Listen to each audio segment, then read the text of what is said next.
Assalamualaikum warahmatullahi wabarakatuh.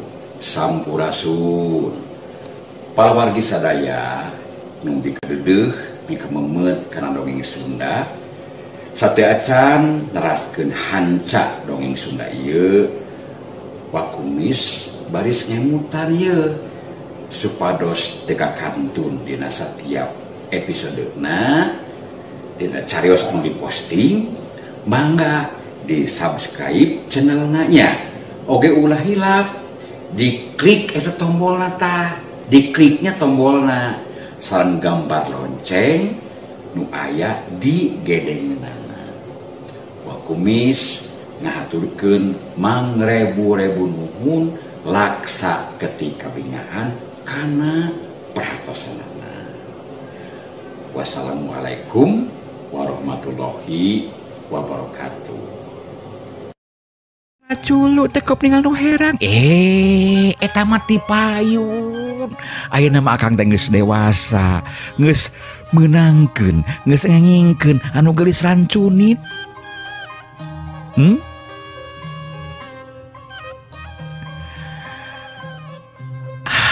Kang? Nah, akang teh masih kini teh acan yakin antara piti acan percanten kitu ka Kang Pondang ka abdi. Percanten. Nah, dugikeun ka nyarios kitu geuningan Kang. Kang Pondang. Aya naon? Kang Pondang. Mangga haturan Kang nyangakeun ti luhur sausap rambut ti handap saubab dampal. Di tengah kumaha? Saya aya Kang. Haturan badan sakujur abdi Kang Esdu Kang salira engkang pujaan abdi puputon kemang kadaton musti kaning dipawenangan Kang. Sora Puspita sohib istuning matak dedengeun. Sora Puspita anu semu haros-hos halon ngahebos kana pipi Pondang ngageterkeun hate anu masket mika cinta ngahudang geter narasa birahi Pondang waktu harita. Rangkulan beki pageuh.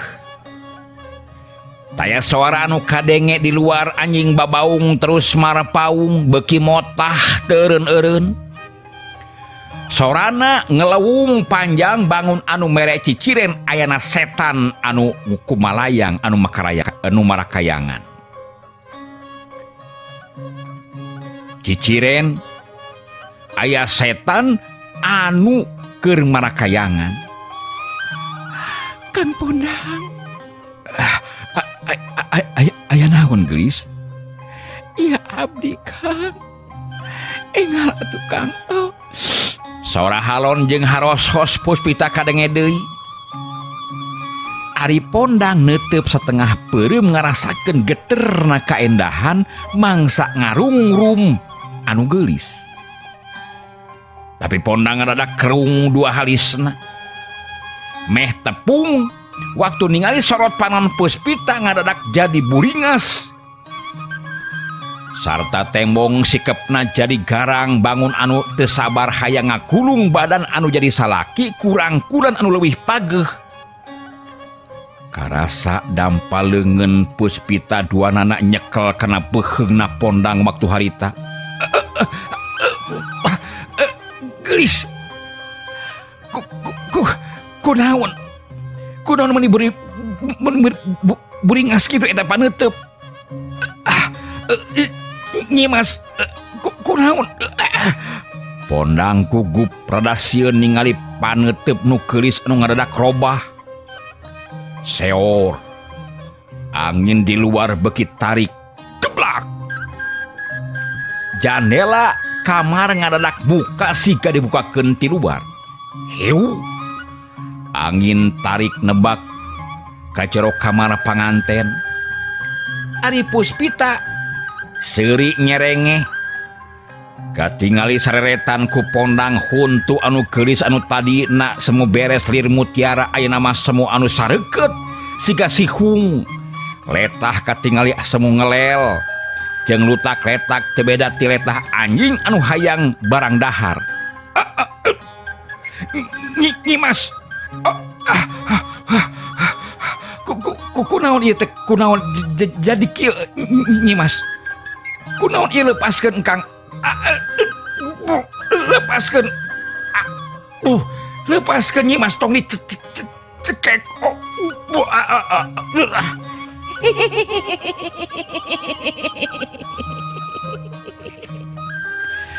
Kang Pondang, ulah sieun Kang. Tanggep abdi Kang, kadia sincakeun Kang. Kang Pondang, Kang Pondang hayu Kang kadia Kang. Hayu Kang.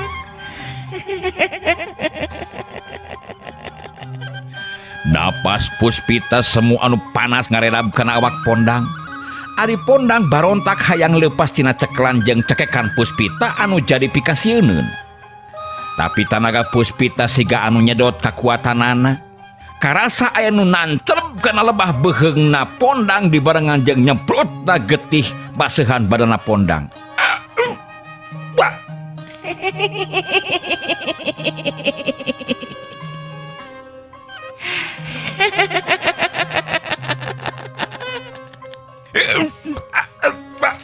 Nyimas.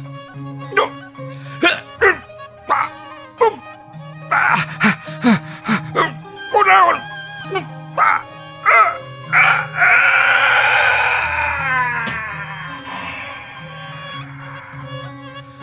Pondang ngakero rubuh dina luhur tempat sarena. Ari Puspita seuring ngahihih. Goleda ngagoler terus sare harita teh Puspita ngagigireun badan Pondang anu geus garing semu beakeun getih. Temong dina lebah beheung jeung dadana Pondang aya bolong sagede curug. Taya getih anu kaluar maseuhan badanna harita. Kaayaan tetep simpe jeung jempling rehe comrek. Peuting beuki ti iseun iwal ti papaes peuting anu marengan lumakuna waktu. Sora babaung anjing geus leungit, angin geus teu nyeor tarik ayeuna mah kamar panganten simpe rehe taya anu cumarita. Sohib masih disarengan ku Wakumis dina acara Carita Keur Balarea. Urang lajengkeun deui. Isuk-isuk bareng jeung ricitna Manu.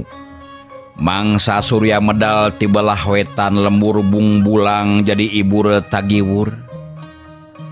Lantaran panganten lalaki anu ngaran Pondang jajaka pilihan Puspita ngan tinggal ngaran sabab jadi babatang bari taya anu nyaho naon anu jadi sabab jeung marga lantaranana. Katingali harita Puspita ceurik sedih ngagugulung layon salaki anu ngan sapeuting jadi batur marengan sare. Bari Puspita teh tacan kasungsi nyeuseub sadimaduna kaasih. Hartina dirina masih keneh parawan alias beuteuh keneh lantaran Pondang salakina miheulaan ajal bari dirina teu ngarti duka teuing kunaon. Ambu suwarsih indung Puspita ngelilipur anakna anu keur sedih nalang sahatena. Gelis anak ambu Puspita. Ulah dipake ceurik jeung sedih da puguh di dieu pati jeung huripna manusia. Lain boga urang. Wayahna urang kudu sadar-sadrah jeung sumerah kana papasten geulis anu tumiba ka diri urang dina waktu ayeuna. Puspita sasamat bari lumengis mumbuh mata kuatir ka dengena. Ibu. Duh. Nah, atuh kan yaya teh gati nemenan ibu. Nasib anu misahkeun diri abdi sareng Kang Pondang, Bu. Nah, bet kieu nasib diri kadar awak teh, Bu. Kunaon? Kunaon atuh Kang Pondang teh betugikeun kanteuna, Bu. Ari Kiraja Bapak na Puspita salaku hiji bapak. Miluna langsa ngadenge lu mengisna anu jadi anak serupa kitu. Dapugu estu kabehanana ngarasa sapuk jeung panuju atuh kuayana rendengan pangantenan antara Puspita jeung Pondang teh. Hiji jajaka anu memang gagah tur payus jadi salaki Puspita. Puspita naking. Ama sorangan ngarasa kaget jeung aneh ieu teh.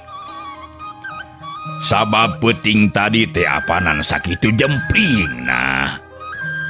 Sarta ama jeung ambu estu henteu ngadenge naon-naon. Tapi nyatana Pondang bet jadi babatang, ieu anu matak jadi teu ngarti pikeun ama. Tapi geus bae ulah dipake ceurik balilihan jeung nyeri hate anaking. Mana kitu oge meureunnan geus nasibna anu kudu karanapan ku dirina. Nyaan teu sangka nasibna jang Pondang bet jadi sarupa kitu. Ama, abdi ke teu ngartos naha atuh aya naon di diri abdi ama. Abdi teu ngartos naon atuh nu tumiba ka diri abdi ama.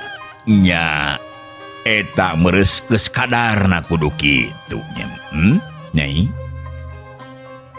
Keun. Da kumaha atuh? Ari jang Pondang geus nepi kana waktu meureun kudu dicabut nyawa ninggalkeun raga. Tong jadi pikiran geulis.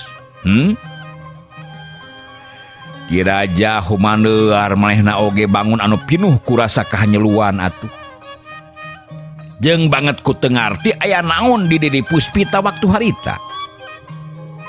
Ieu anu jadi misteri aya naon. Jeung naon nu karanapan ku Puspita waktu harita. Waktu terus lumaku. Kajadian anu mawa ibu jeung tagewur pangeus lemur ngan sakedeung henteu lila. Bareng jeung maju lajuna waktu harita Puspita geus teu pati teuing kanyerian harita teh. Ditinggalkeun ku anu jadi salakina dina mangsa oleng panganten. Atuh da. Ceuk paribasana teh mah Puspita teh hiji kembang kampung, kembang desa bentang. Nah di eta pilmuran di lemur bungbulang teh atuh teu matak aneh upama loba jajaka anu ngahalaran lalaki anu pada katarik ati ku Puspita. Sanajan geus kasebutna Rana Bengsrat heuda puguhna memang parawan keneh asli nama. Sokomo ieu ceuk beja anu geulis teh kasebutna Rana Bengsrat. Terang Rana Bengsrat. Rana Bengsrat teh Rana nu ajaran kawin can boga anak. Eta teh. Walhu alam ai masih keneh jekekan jeung henteu nama. Ngan beda aya nama pan. Jadi gadis bukan tentu perawan. Belum tentu perawan, tapi perawan pasti gadis gitu. Kan seueur aya nama kitu geuningan. Oh gadis, nah, padahal mah sanes parawan. Ada tadi cobian atuh. Tak kitu, seueur kitu. Jadi ceuk eceungan teh mah anak zaman now gitu. Tah eta halus aya kana kehidupan modern mah. Pergaulanana eta teh kadang-kadang sok ngalanggar etika gitu. Tak kitu. Jadi Puspita oge kasebutna teh Rana Bengsrat. Geus kungsi sapeuting jeung lalaki tapi tacan kasungsi diri. Can pernah ngalamang sari. Naon cenah ngalamang sari teh take ku kumis urang guar. Saperti waktu harita aya jajaka anu ngahaja datang ngahlaran. Puguh di tempat anu jauh. Nya kitu deui Puspita oge ngarasa katarik ati ku eta lalaki anu ngaran Den Galung. Di heula Pondang aya nama Galung.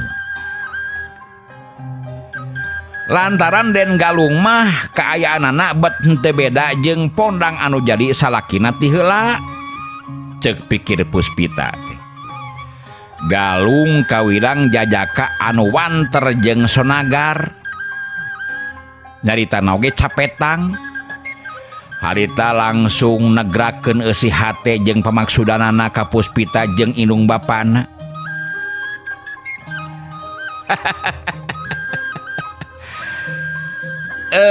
Rupina bae kadongkapan abdi dina waktos ayeuna teh taya sanes nyaeta sejang ngalamar Nyi Mas Puspita anu dimaksad teh supados dina waktos anu teu lami deui tiasa laksana jucung ka bale nyungcung.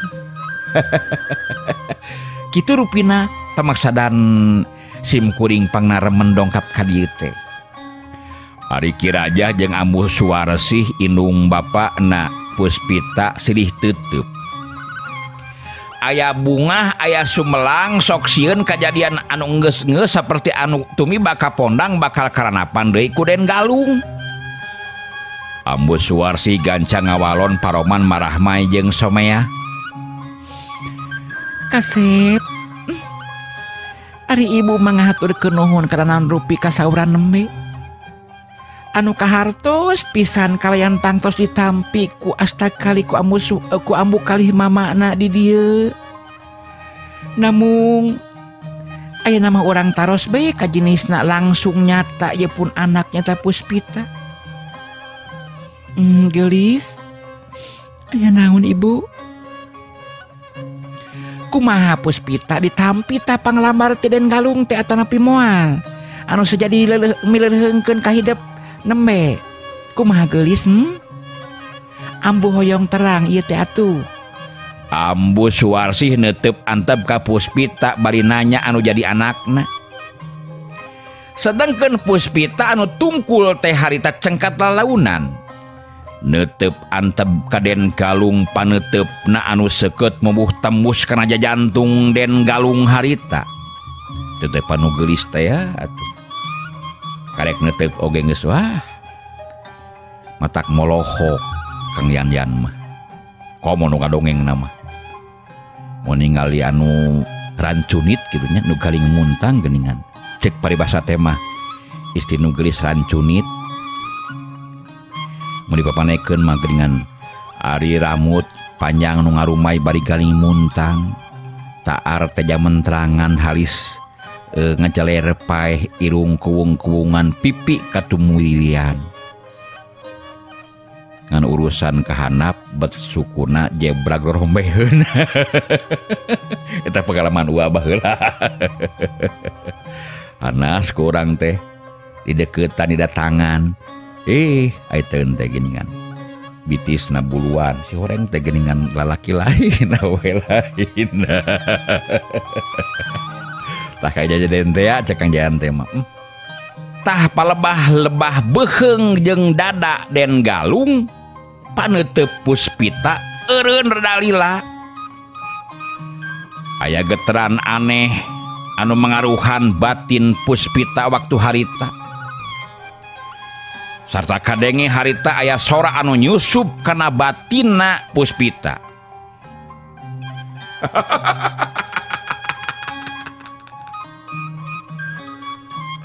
Puspita,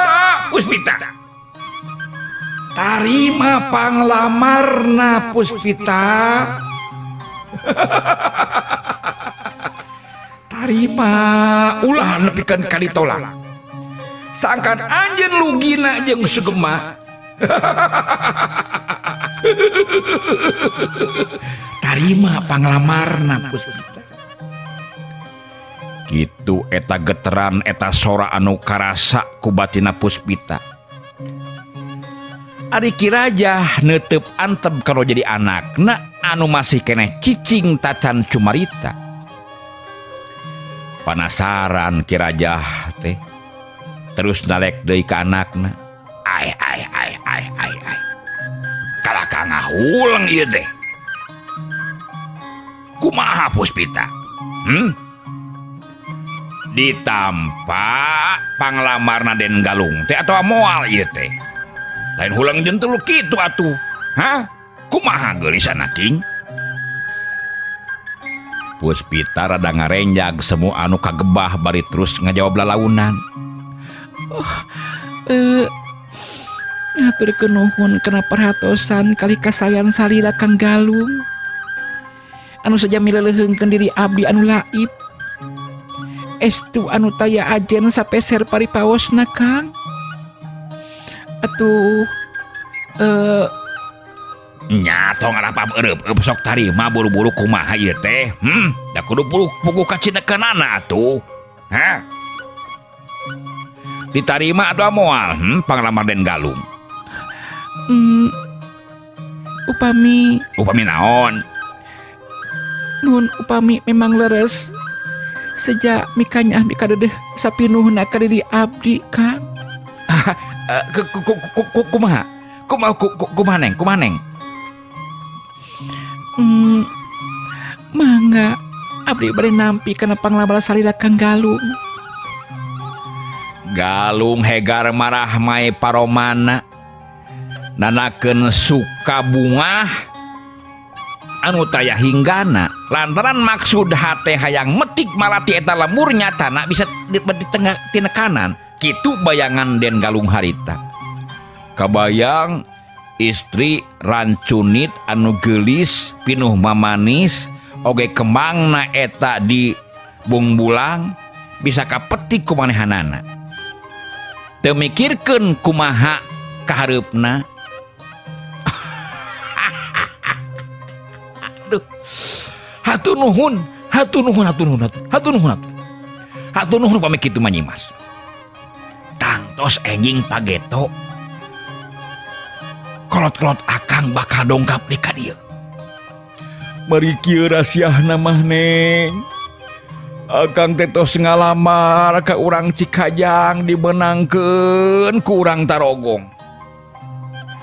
Ngalamar ka urang Garut Kota benangkeun ku urang Talegong. Ngalamar oge ka urang Bandung dibenangkeun deui ku penyiar Radio Kosmo. Jadi akang teh asa kagunturan madu kaurugan menyan putih ieu teh Neng. Tangtos. Enjing pageto kolot-kolot akang bakal dongkap deui ka dieu. Sejamaheutkeun waktosna mangsa urang ngadahup jucung ka bale nyungcung. Urang baris pangantenan geulis. Aduh, kitu pisan. Gitu bisa pengen ama sareng ambu. Ya nuhun be atuh upami kitu mah Den Galung. Da kauninga panginten ku salira oge rehna pun anak teh kantos kadu salaki memang henteu lami mung sawengi. Nah kitu geuningan ari nasib jalmi mah henteu terang. Anu sanesna muhun sedang-sedangna oleng panganten dina peuting mungaran teh. Ieu mah kalaka kenging musibat geuningan salaki Puspita baheula teh.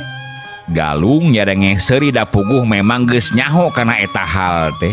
Ngan hatena geus gilig pinuh kayakinan sarta teu kapangaruhan ku eta kaayaan. Geusan menangkeun Puspita anu geulis ti eta pilmuran. Ama ambu teu kedah alit mana sareng bingbang sareng sim kuring mah Den Galung gitu loh.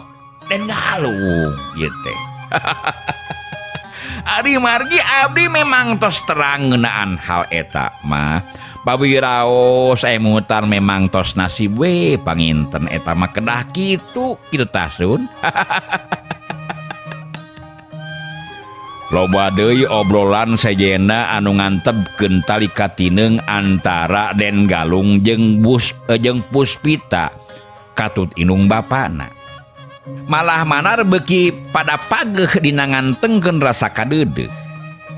Da puguh memang Galung teh atuh jajaka anu geus lila ngajam-ngajam hayang rumah tangga henteu mangkuk lila daratang kolot-kolotna geusan masinikeun waktu anu pasti dina mangsana jatuh krami. Akhirna tiba kana kasaluyuan. Batu turun kesik naik itu purun ieu daek akhirna ditangtukeun waktu anu payus geusan salametanana. Dina waktuna raramean pangantenan henteu wudu haneuteuh jeung rame kacida maklum da eta pelemburan geus lida tara aya acara hiburan. Ti mimiti dangdutan, jaipongan, kasanian sunabuhun rupa-rupa, calung, banyet sangrupa aya. Istuning di aya-ayakeun da puguh den galung kasebutna jelema aya kolot-kolotna. Atuh kirajah oge sarua deui kasebut jegudna di eta pilemuran. Eak-eakan peuting harita anu lalajo lantaran hiburan teh diwangun ku rupa-rupa acara anu memang matak pogot nu lalajo. Malah mah dangdutan oge nangap jeung cenah jeung para ponggawa kosmo. Waktu hiburan tutas lekasan di pakarangan imah ngan tinggal panggung jeung rarangkena. Pribumi geus ngaringkeb maneh nya kitu deui panganten da puguh wanci geus peuting. Den galung neuteup antep dibarengan ku rasa deudeuh kanu geulis Puspita anu ayeuna hasil laksana jadi pamajikanana. Puguh be atuh eukeur mah henteu didangdanan oge memang geus geulis Puspita teh geulis bawana ngajadi ayeuna dihias atuh puguh we beuki moronyoy nyoyan bet henteu beda ti widadari anu turun ti kahyangan. Eta galung diuk dina luhur tempat sare gigireunana Puspita. Eta den galung nyanda kana lebah dadana. Salah meureunnan. Maksud teh galung diuk di luhur tempat sare gigireun Puspita. Ari Puspita nyanda kana lebah dadana galung. Aya galura rasa minuhan dada hayang geura suka-suka kitu nu karasa ku den galung dina waktu harita. Nyimas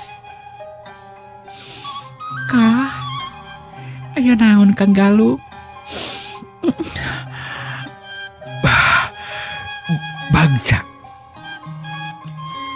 Bagja anu taya hingga napikeun diri engkang dina waktu ayeuna geulis. Sabab tetela geuningan urang teh kauntun tipung ka Tamang beas laksana ka piduriat. Kumaha salira Nyimas bingah deui Nu geulis Puspita meretet semu anu ngandung kelet mawa pameret terus imut ngagelenyuk bari ngawalon. Kang Galung kumaha geulis? Upami dina lamaran kahirupan abdi kantos ngaraoskeun rasa bagja.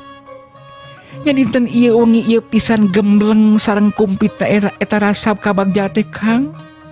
Kitu tak karaosna ku abdi Kang Galung. Kacida akang sugemakna ku eta waleran Nyimas. Muga be atuh urang baris tetep sasarengan sok sanes dugikeun ka iraha bae oge. Sanes kitu Nyimas. Kang, atuh ulah waka ngopepang Kang. Apaan tosa ieu nama? Teu sawios apaan? Kang Galung. Kumaha? Neng mah ari ditangkep alim, tapi Neng ieu Kakang nangkep pageuh pisan Kakang. Atuh da Kang. Puspita nangkep pageuh pinuh kadeudeuh bari terus kedal deui lisan sorana semua anu harosos. Duh. Dikabitaeun ieu mah nya. Kang Galung. Kumaha Neng?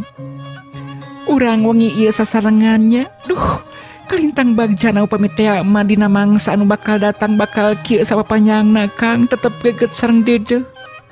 Ulah mung sakadar ayeuna wungkul da ayeuna anu nyarios. Da ayeuna muhun kitu aya anu nyarios ari pameget malir ibarat kana kakembangan. Nah kumaha kitu? Jika Bang Bara kitu. Nah kumaha ari Bang Bara? Sumuhun upami tos diseseup sari maduna masok dikantunkeun Kang. eta mah batur di alak paul ayeuna naon teh atuh. Ulah nyarios kitu Nyimas. Kalaya Nyimas ulah kapangruhan ku beja anu dibejakeun deui. Henteu sadayana pameget kitu bager. Mubuh anu henteu teh nyata di antarana akang pisan, akang bari satiasa tuhu kanu geulis. Lebar temenan atuh. Sakitu mencrang moh moy nyoy-nyoyan kieu. Piraku akang wani ngejat atuh. Biasaan Kang Galung maritos muji anjeun teh. Di mana atuh aya nu ngagogoreng anjeun nanging abdi percanten ketan ka salira Kang Galung anu tangtosna oge bakal satiasa tuhu. Sing percanten geulis, sing percanten. Sing percanten ka Kang Galung. Nyimas. Kah? Nyimas. Galung meh teu tahan kana geteran rasa kacinta jeung birahi. Tapi Puspita bangun anu surti imut ngagelenyuk bari terus nyarita deui. Kang, tenang, sabar jeung Junan, panutan abdi. Da kang usaha deui atuh badan abdi sakujur estu kagungan sarira. Nya muhun atuh ayeuna mah. Tosah urang teh kakurung ku Tika atuh. Kang usaha deui badan sakujur abdi Kang, iwal ti kagungan sarira Kang Galung. Nanging kumaha ieu? Nanging ayeuna mah sanes waktos anu sae Kang. Nah. Aduh, akang teh tos jiga ninggal paisan lauk Neng ieu teh. Duh tos hoyang gerang murah, sarasana mah tos teu kiat Kang. Neng, dicet-cet di kapungkur ieu teh. Hoyong ka Neng teh. Kang. Wayahna sing sabar sing tawakal Kang sanes waktos anu sae. Enjing Kang Galung. Enjing mangga urang pura kuduaan. Nah, ari wengi ayeuna teu tiasa kitu. Oh ya anak Kang. Ari enjing kumaha? Enjing nama mangsana bulan purnama urang laksanakeun geterna kahayang urang duaan. Mangsana nyeseup sarimaruna ka asih mangga Kang. Enjing Kang mangsa purnama datang. Ngartos. Tetep Puspita samu anu seukeut ka Galung. Mimpi teu deui Puspita teh. Harita kapaksa Galung oge atuh unggeuh ka simaku tetepan anu geulis bangun gede pangaruh jeung pangaribawana. Ngan hate Galung rada ngageter sabab inget kana kejadian waktu pondang dina peuting pangantenan jiwana ngalayang. Nyata apanan dina waktu bulan keur purnama harita teh. Nya pikiran goreng ngolebat dina sawangan tapi gancang diusir ku batina Galung. Biasa jelema mah. Goreng ku gorengna, alus ku alusna, sok dijieun-jieun be caritaan teh. Pikeun si Galung, pikeun diri aing mah yakin sapinuhna Puspita bakal jadi pemajikan sapikeun ka pakotrek itu. Yakin saya yakin pikeun aing. Diri aing mah lain si Pondang, tapi si Galung beda deui atuh. Kitu geter jeung galecokna hate Galung waktu harita. Peuting harita panganten sarare tibra sanajan Galung mubuh loba sawangan rupa-rupa lantaran geus teu sabar hayang geura mapai babaran rasa. Hayang geura muka paisan lauk ceuk basa tema. Tapi den Galung sadar henteu maksakeun da puguh jinisna nyata Puspita mere waktu anu tangtu. Peuting diganti ku beurang. Geus beurang peuting deui. Katingali di jomantara bulan purnama ngebrak caang mubuh matak waas jeung resep ningalina. Galung geus teu ngeunah cicing sabab peuting harita mangrupa peuting pangharepan anu bakal dipapaesan ku rupa-rupaning kaendahan. Sora papaes peuting geus mimiti kadenge. Timimiti sora jangkrik cicir ciang-ciang jeung cari cangkas bareng jeung lumakuna waktu. Ari den Galung geus miheulaan asup ka jero kamar, goledag manehna ngagoler sorangan nganti-nganti anu geulis buah ati anu dipikat cinta nyaeta Puspita.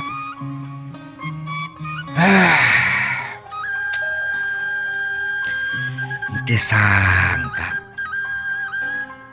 bet ka aing jadina geuning Puspita teh. Sedengkeun loba memang lalaki nu katarik ati ka pati-pati kapentang rasa birahi ku Neng Puspita.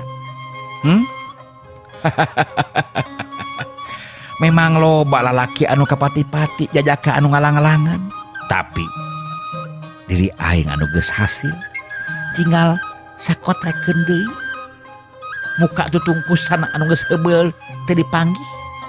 Keun bae urut si Pondang gitu naon da cek beja cenah masih weuteuf keneh.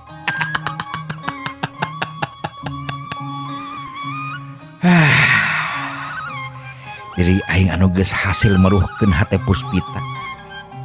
Sajabana ti si Pondang anu tetelah henteu lila umurna da puguh lain jodoh nang meureunnan. Kacipta endahna penting ieu milik diri aing sapinuhna. Galung geus henteu sabar hatena terus ngawang-wang ku sawangan ngeunaan kanikmatan jeung kaenlahan anu bakal kasorang dina waktu anu moal lila deui. Reket bray panto kamar aya anu muka anu geulis di samping jangkung nutupan dada. Aduh istuning pika uruyeun rambutna dirumaikeun panjang imut ngakelenyu mubuh nyeblak ningalina pikeun pikeun galung dina waktu harita ser kurunyud nuy keduk nyeredet kana hate ngakeduk kana jantung den galung waktu harita. Puspita terus ngalangeor ka hareupeun den galung kahareupeun deket tempat sare sorakna halon mubuh halimpu matak dedengeun. Kang Galung aya naon geulis? Kang Galung jujunan abdi rupina mah tos teu sabar pangiteunya ngantosan abdi dugikeun kamayunan mun lebet ka ieu kamar. Galung hudang bari ngasongkeun leungeunna dua kahareupina sikep hayang ngarangkul. Terus harita teh nyarita sorakna semua anu ngageter. Duh baheuk Jungjunan. Engkang buahnya Jungjunan puputon kemang kadaton. Jungjunan engkang buah ati kemang soca mustikaning alam di pawenangan nung bager geulis.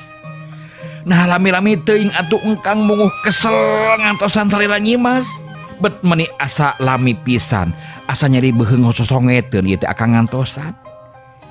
Nu geulis leumpang ngalangeor lir macan tenangan bari terus diuk dina luhur kasur tetepna antep semut ceuleuyeuk bangun anu ngajak dirungrum ku anu jadi salakina nyata den Galung. Sabar atuh sareng tenang atuh Kang Galung. Ayeuna abdi tos aya di payuneun salira Kang Galung. Mangga haturan ieu badan sakujur tiluhur sausap ramut dihanap sausap dampal. Estu haturan kanggo salira Kang Galung. Nu geulis nyaranekeun sirahna dina dada Galung anu harita ngarangkul pageehna keranan. Cep. Taya sora anu kadenge masing-masing pada ngumbar rasa kacinta. Di luar tembong purnama semu anu kahalangan ku mega.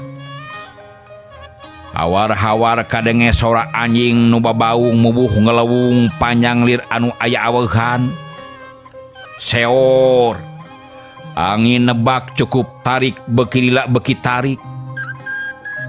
Seor angin nebak cukup tarik beuki lila beuki tarik.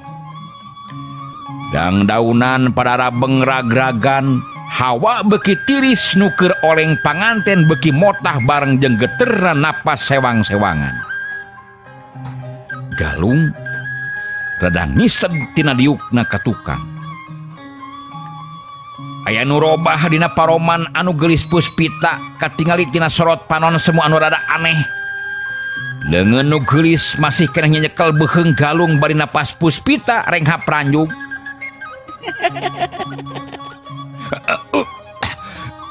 Neng Puspita, kunaon? Kunaon bet nebihan Kang Galung? Iya abdi Kang. Kang Galung sing caket ka dieu Kang Galung ulah nebihan diri abdi Kang. Oh, Kang Galung.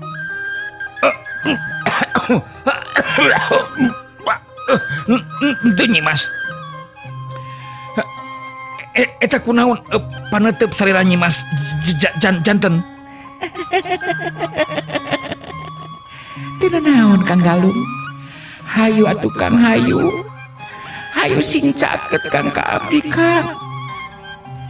Abdi tos teu kihat Kang. Hoyong dirum-rum Kang Galung sing caket Kang. Galung rada ngageter hatena. Panon anu geulis beki buringas jeung galak teteupanana malah leungeunna aya ayeuna mah ngaragamang duanana kana lebah beuheung Galung siga anu rek nyekek. Nyimas. Ieu panangan ulah kieu eungap Nyimas. Ka dieu sing deket Kang Galung. Iya abdi Kang ieu. Nah, Kang Galung. Napas Puspita renanghos. Beungeutna jadi robah pikasieun. Huntu anu meres bet siga ngadadak sarihungan katingalina ku Galung. Seor. Angin di luar nepak beki tarik. Blak. Jendela kamar muka siga anu dibukakeun ti luar kelebug angin asup ka jero kamar harita teh.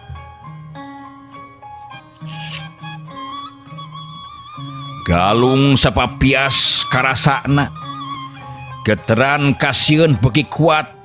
Hayang ngagro tapi teu bisa. Dua leungeun Puspita beki pageuh nyekek kana beuheungna Galung. Nyimas. Nanaonan ieu teh Nyimas? Ampun.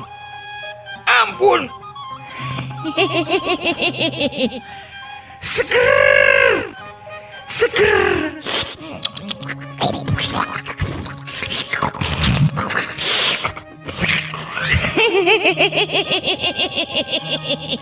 Cerep. Aya huntu anu ngagabres nancreb kana lebah kulit jeung daging lebah beuheungna Galung waktu harita. Nyimas. Nyimas.